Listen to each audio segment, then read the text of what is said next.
Hello everyone and welcome back to a new episode of a Weekly Touch. In today's episode I'm gonna talk about the 7 main factors that influence dust emission on unpaved road. Now this episode is going to be a bit different because I'm going to divide it into two. So today, which is part 1, I'm gonna talk about the 4 main factors, and then on next episode, next week, I'm gonna tell you about the final 3 factors that influence dust generation in unpaved road. So let's start with the first factor, okay? So the first factor is vehicle speed. So emission of particles less than 2 microns in diameter are proportional to the vehicle speed, while particle size of less than 10 microns in diameter are proportional to the square of the vehicle speed.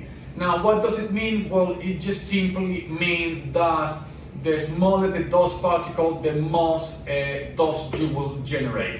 Okay? Now, factor number 2 is the numbers of wheel.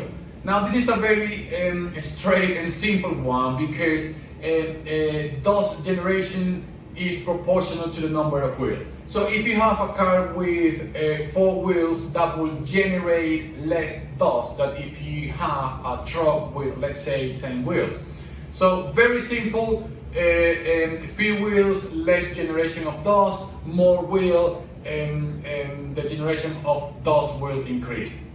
Now the third one is the road surface particle size distribution, which is it's tied to the first one, okay? So depending on the size particle of the dust size particle, then you will generate more or less dust. Now that's why it's so important that we control PM 2.5 and PM 10, because studies have shown that those 2 particles in particular generate the more dust.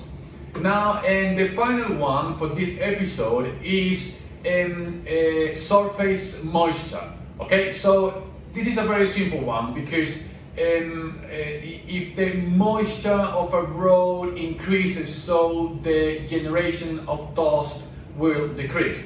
Just let's think about, for example, about water. Okay, if you use water to suppress dust, then you will increase the moisture of the soil. So if you increase the moisture of the soil, then you will have less dust.